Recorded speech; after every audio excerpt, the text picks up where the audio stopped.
Bismillah. Okay, hi. This is my video number 7, I think. Right, video number 7.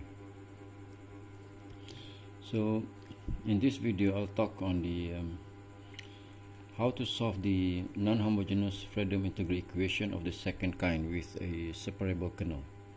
Yeah. Non-homogeneous fredholm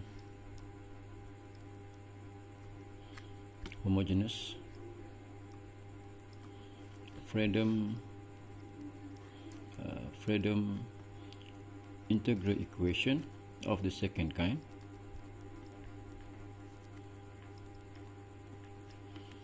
with separable kernel.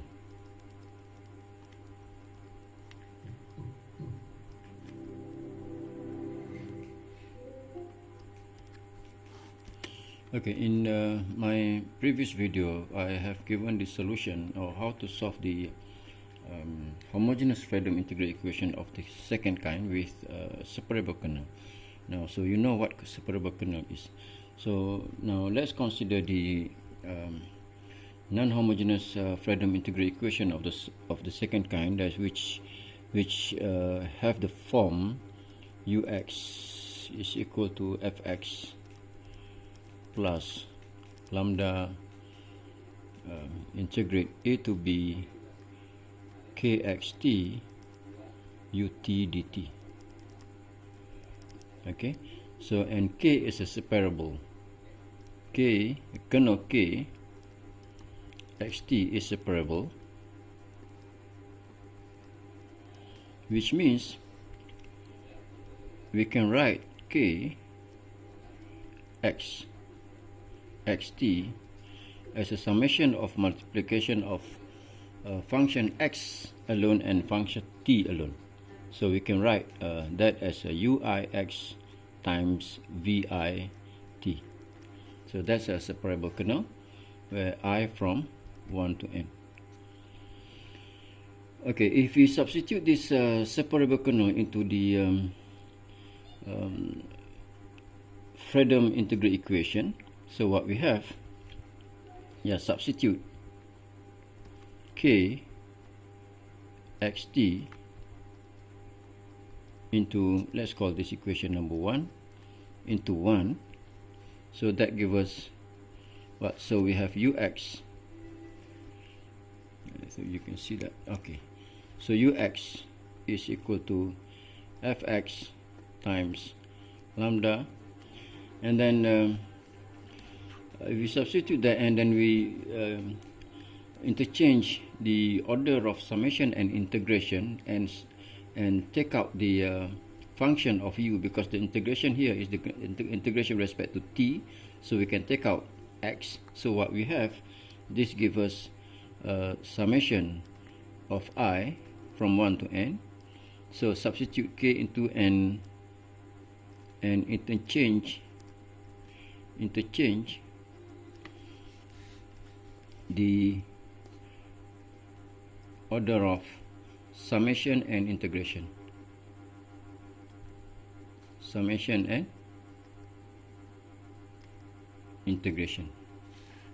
Right, so what we have, we take out the uix and we integrate from a to b.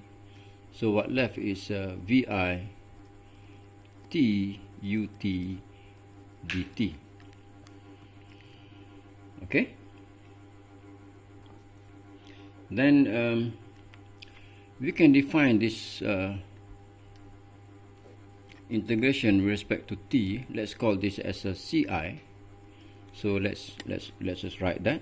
So we define ci as integrate a to b vi t ut dt. So with this definition, what happened to that equation? We just use into this equation. So what we have, so therefore we have ux is given as fx plus lambda summation I from 1 to n ci so uix. Okay, now if you can find the Ci, yeah, if you can find Ci,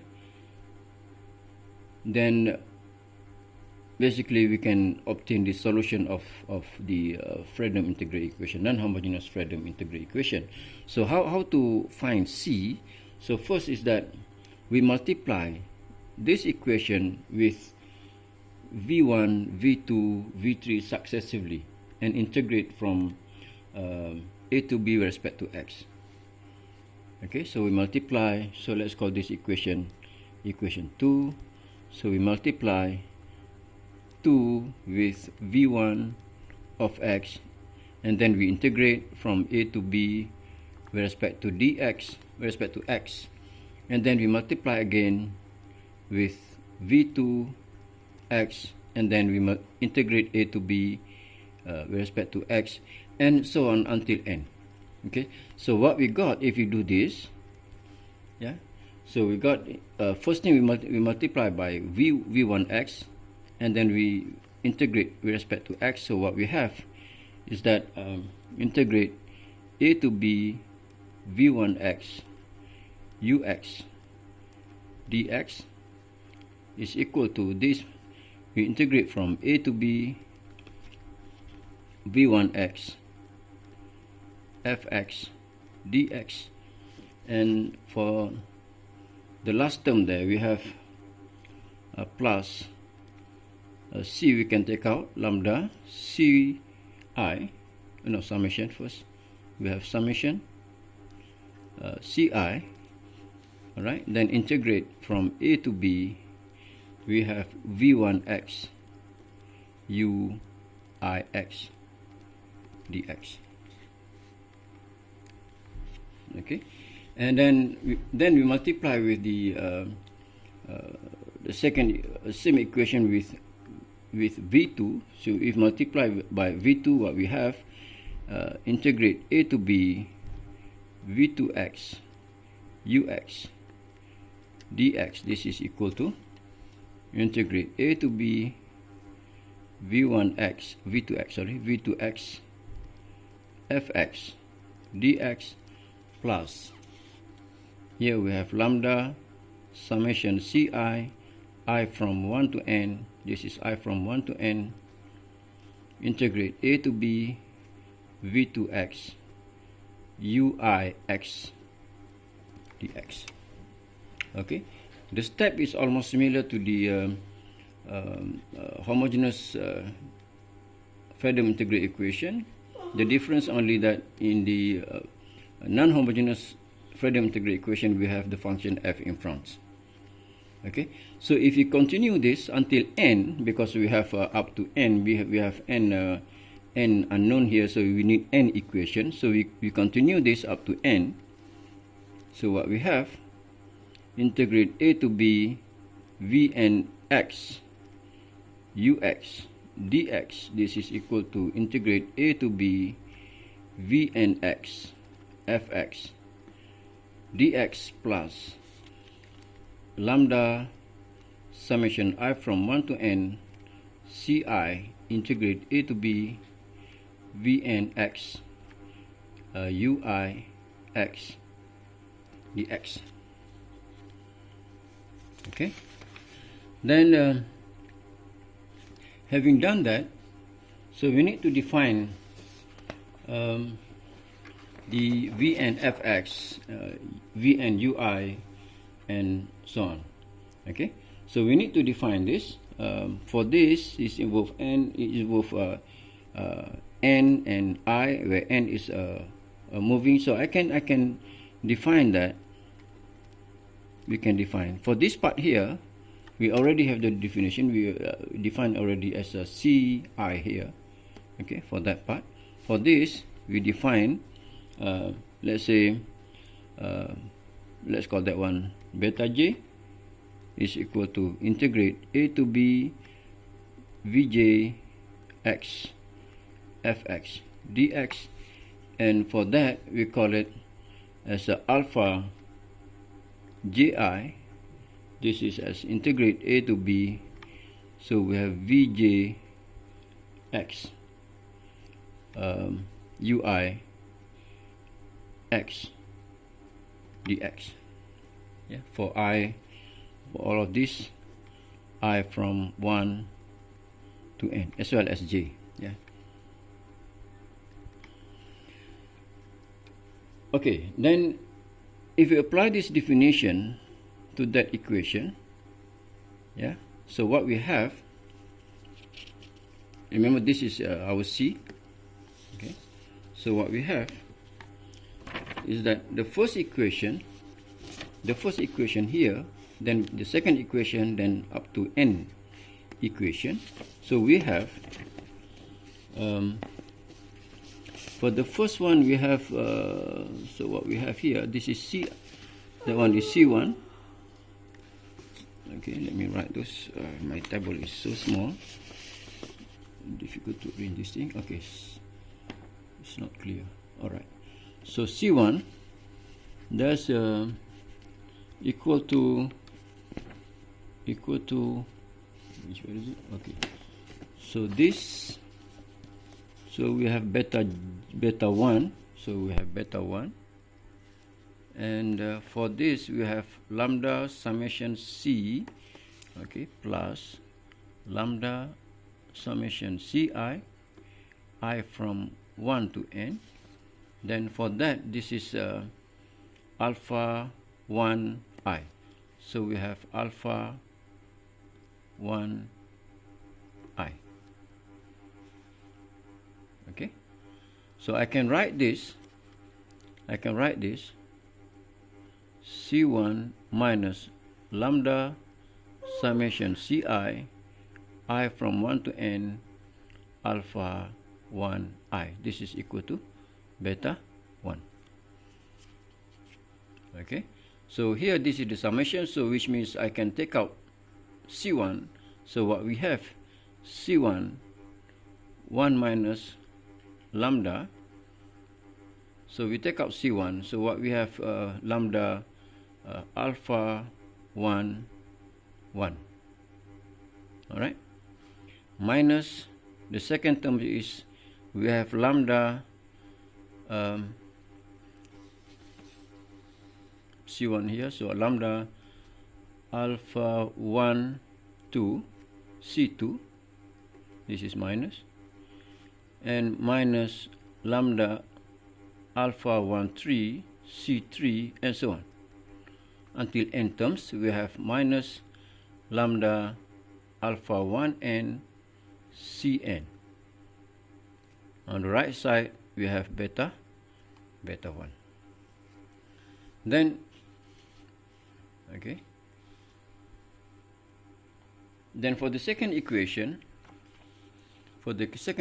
here, so here we have a C2, here we have beta 2, and here we have summation of alpha 2, all right, alpha 2I. So we can rearrange those things like that. So what we have, the first term, so the first term is negative alpha 21 lambda alpha 21 C1 plus 1 minus lambda, I think I better put C1 here. I put C1 here. Okay, so lambda alpha 22 C2, and so on, minus this one is lambda alpha 23 C3, and so on until we have lambda alpha 2n Cn. This is equal to beta 2.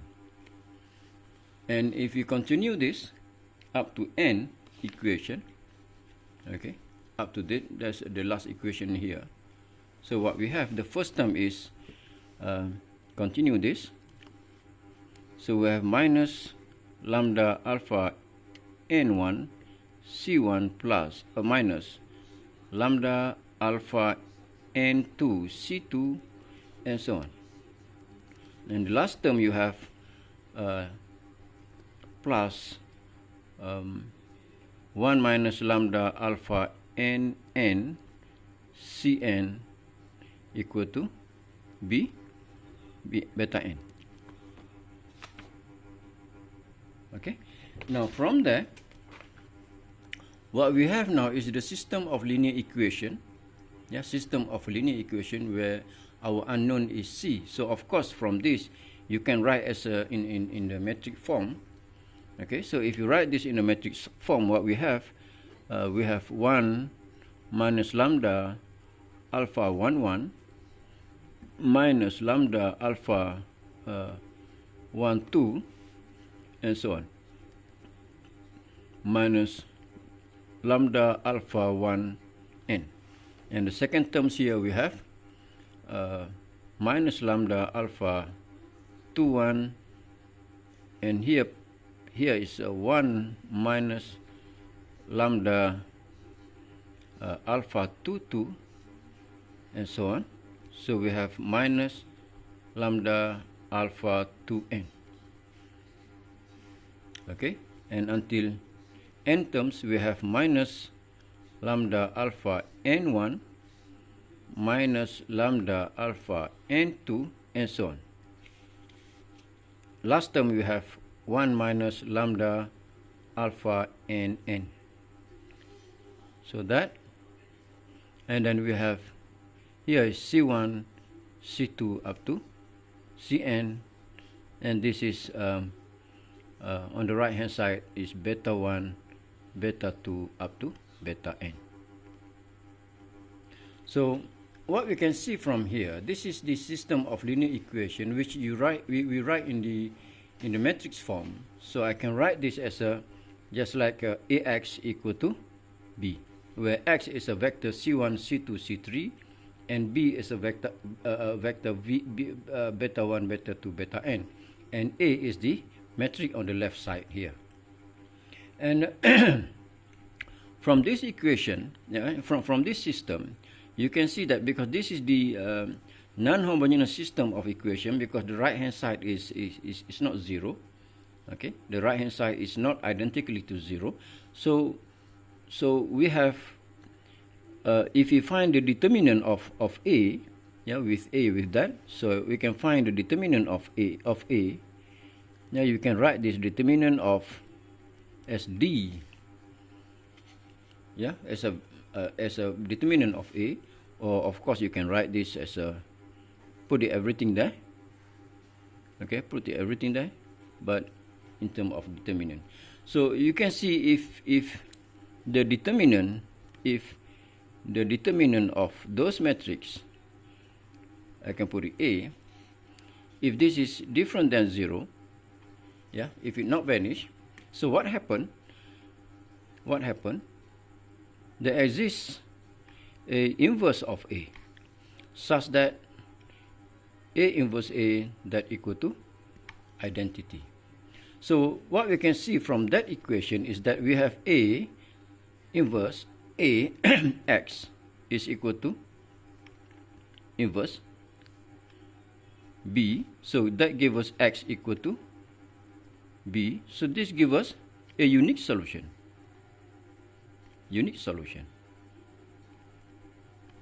This is a basic from the linear algebra. Okay, but what happens if d lambda equal to 0? But can it be 0? My question is, can it be 0? If you look at here, if lambda equal to 0, if lambda equal to 0, so we have this term 0, this term 0, 0. But this one is not 0 because we have 1 here. This is not 0. So the diagonal diagonal entry is not 0. We got 1. So which means the determinant of those metric is 1. Okay. So basically it cannot be 0. Cannot be 0. So because if lambda equal to 1, so we have if lambda equal to 0, and if we consider lambda as the eigenvalue of the kernel, then for a lambda 0, we have the lambda, the determinant of those is different than 0. Okay, sorry, this is equal to 1, sorry. This is equal to 1 exactly. Now, let us discuss a couple of cases, that arise from that equation. So, let us look at the notes, because it's just a reading thing, so I just put that here. Okay, the first case that at least one of the right hand side of that equation is non-zero. So what does it mean? Is, let's say we have beta 1, beta 2 up to beta n. So let's say beta 2 up to beta n is 0, but beta 1 is not 0. So what will happen in this case, you will still get the unique solution. Yeah. Then we have a unique non-zero solution of the system of the equation, and therefore the integral equation has the unique non-zero solution. And for the second case, if the determinant is 0, then the equation given by that system, which is we obtain from the non-homogeneous fredholm integral equation, have either no solution, or they possess infinitely many solutions, and hence the integral equation has no solution or infinitely many solutions. So this is also obvious. You can see those things, and further. For the second case, if we consider fx is 0, so look at again the fredholm integral equation, non-homogeneous fredholm integral equation. So if fx is 0 here, so what happened? This non-homogeneous fredholm integral equation reduced to the homogeneous fredholm integral equation, and the solution goes to the previous videos that I have discussed. All right. So if function fx 0 in the right hand side of our equation, so in this case we find beta I is 0. Yes, that's correct. And hence the system of equation given by that reduced to system of homogeneous linear equation. For the linear excuse me, for the homogeneous linear equation, again we have two situations arise from that.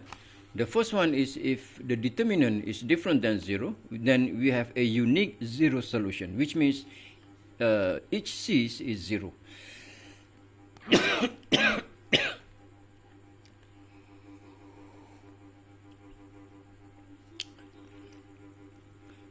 So of the system exists, and therefore the integral equation has a unique solution, which is a 0 solution. And if the determinant is 0, then the system of equation possesses infinitely many non-zero solution, and hence our equation, our homogeneous integral equation has infinitely many solutions. And for and for the case 3, if fx is non-zero and fx is orthogonal to the function vi, orthogonal means I can write here, we integrate fx orthogonal a to b fx with vix dx, this is 0. So that's what means orthogonal. So what happened, I will see this thing is 0. Hence the system of linear equation that we discussed in the previous page. Where is it? Here. This system or that system. Okay. Then we have c is 0. Then the integration, the equation, our integral equation has only a unique solution, x equal to fx. And if dx, a determinant is 0, then the system possesses infinitely many non-zero solutions, and therefore the integral equation has infinitely many non-zero solutions. So in this situation, the solution corresponding to the eigenvalues are expressed as the sum of fx and the arbitrary multiple of eigenfunction. So sum of fx, all right, plus multiple of eigenfunction. We have phi 1, phi 2, and summation of those things. So let's see this. Let's discuss this example. So let me write this thing to make things more clearer, I hope.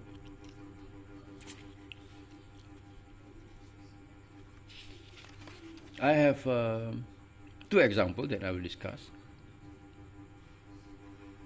The notes that I gave to you, including this example and all other examples, are written in a very complete way, so you don't have to worry about the derivation and so on. You just follow the derivation given in the notes, then you can find the solution. Okay, I just want to explain to you how to use the method or the approach that I have discussed just now on how to solve the non-homogeneous fredholm integral equation of the second kind. So let's say we have this example. Ux is equal to Ex plus lambda 0 to 1 to Ex ut Ex et, sorry. So we have Ex et ut dt. Okay, so first thing, this is the separable kernel. Okay, so we can take out the function that involve x outside the integral. So this is just give us e to the x plus lambda 2 lambda ex integrate 0 to 1. So we have et ut dt. Okay, then we define this. Okay, let's give some name to it. Define c as integrate 0 to 1 et ut dt.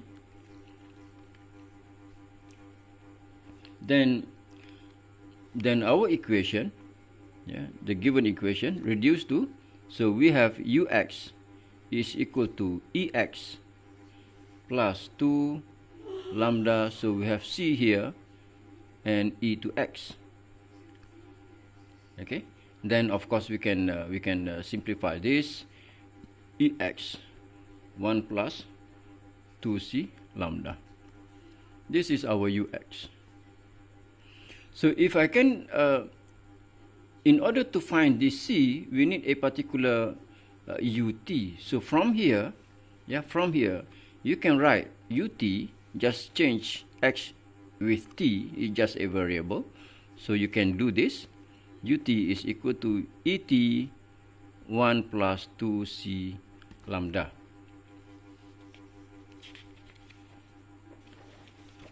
And then we can substitute into those equations. Substitute this ut, substitute ut into c, this c here, all right, into c. That gives us c is equal to integrate from 0 to 1. Integrate from 0 to 1. We have et, and our ut is given here. So we have et 1 plus 2c lambda dt. Okay, then you can take out anything that free of t.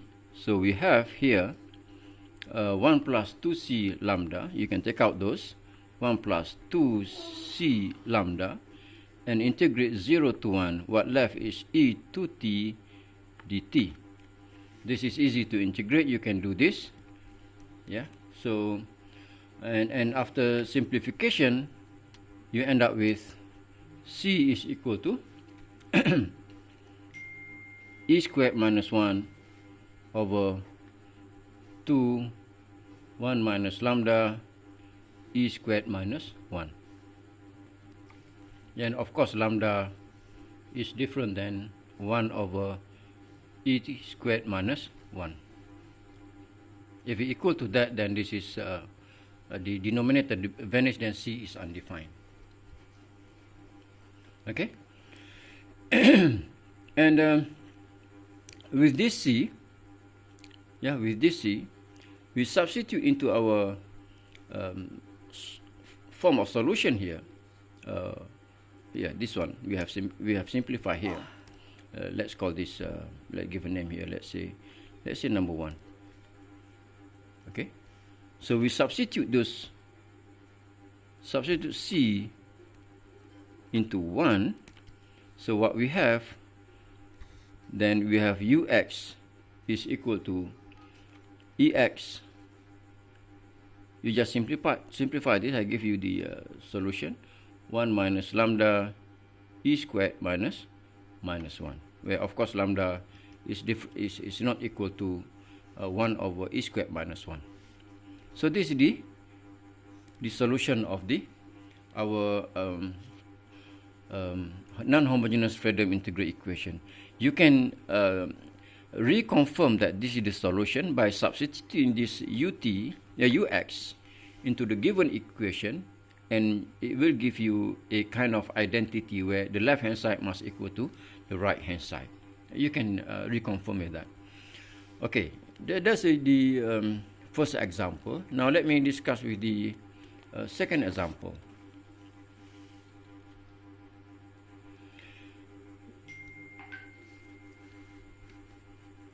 For the second example, let's say we have our equation is given as ux is x plus lambda integrate 0 to 1. So we have 1 plus x plus t ut dt. So if you look at this, is the just a summation, so you can split them one by one. So you can write this as x plus x is free of t, 1 is free of t, so you can take out those things. So what left is lambda.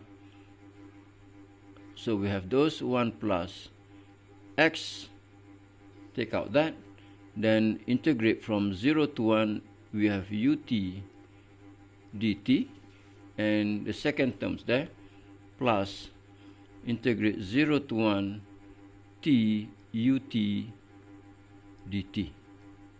That. Okay. Now we have two terms that involve ut in the integral. The first term here, the second term here. So let's define this. Yeah, define the term that involve unknown function u in the integral. So we define. Let's call that as a C1, and we call that one as a C2. Okay, so C1 is integrate 0 to 1 ut dt, and C2 integrate 0 to 1 t ut dt. Now, if we substitute into our equation here, yeah, so what we have ux is equal to, we have x plus lambda. I think we have 1 plus x here, all right. So 1 plus x, and then we have C1, and then we have that one is C2. Okay, I think it's typing mistake in my notes. This should be x, and this should be x. Okay. All right. Then from here, because in C1, C2 that involve ut, of course you can change the variable there. Okay, so then you have ut is given as t plus lambda 1 plus t c1 plus c2. Then we substitute this into c1 and c2, then we can find what c1, c2 is. Okay, then for c1, you substitute into c1, we substitute u t into c1. So what we have, c1 is equal to integrate from 0 to 1.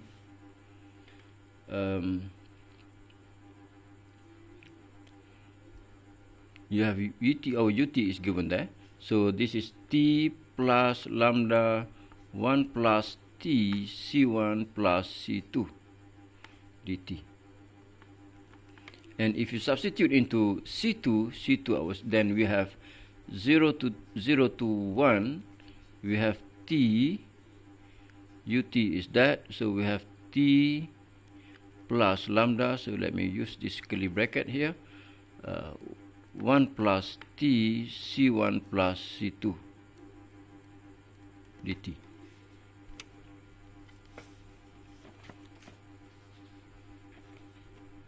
Okay, then of course in this case here you can evaluate that, because this is only function of t. You can take out the any term that free of t, then the function is very straightforward to be evaluated, as well as c1 as well as c2. So if you do this and do some algebraic manipulation to it, so what we have, we have 1 minus 3 over 2 lambda c1 minus lambda c2, that equal to 1 over 2. Okay, solve this. Solve that. And then the other, from the second, from c2, we have negative 5 over 6 lambda c1 plus 1 minus lambda over 2 c2, this is equal to 1 over 3. And solve these two equations. Okay, of course you can check the determinant of this equation. Obviously you can write this in terms of matrix. So we have 1 minus 3 over 2 lambda minus lambda, this is minus 5 over 6 lambda, this is 1 minus lambda over 2. Alright, so we have c1 c2, this is equal to 1 over 2 1 over 3. And if you find the determinant of this, determinant of those matrix, this is will give you non-zero. It is pretty obvious from that. Okay, what does it mean if the determinant is non-zero? Means the inverse of that matrix exists, and we have a unique solution c1 c2, and from those you can solve c1 c2 that give you, okay, solve. Here we have a unit solution.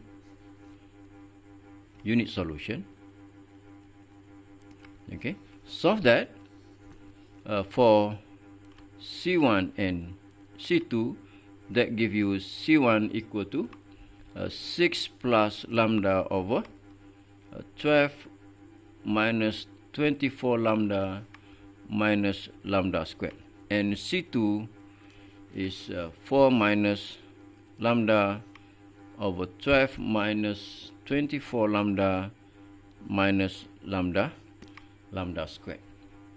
And then we substitute this c1 c2 into our solution here.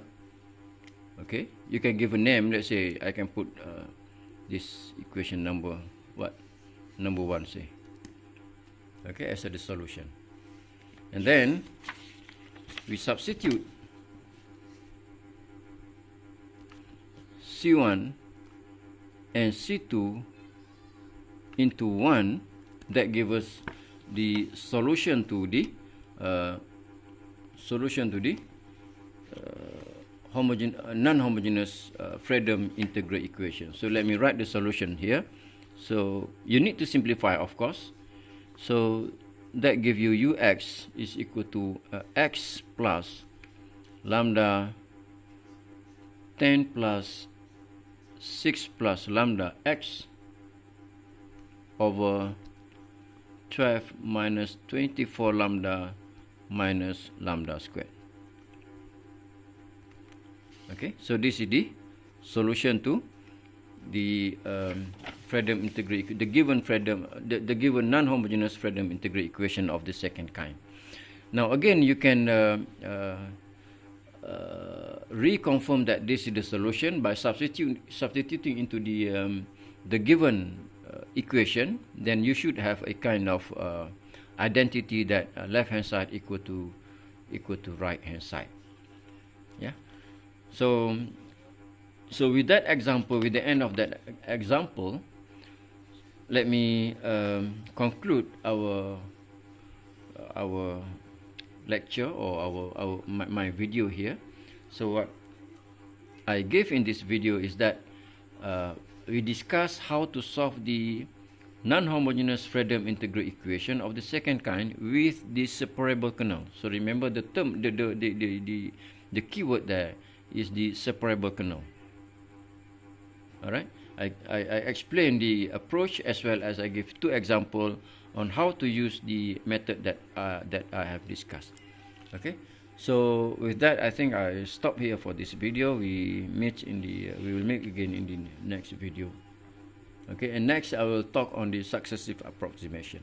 So for that, thank you.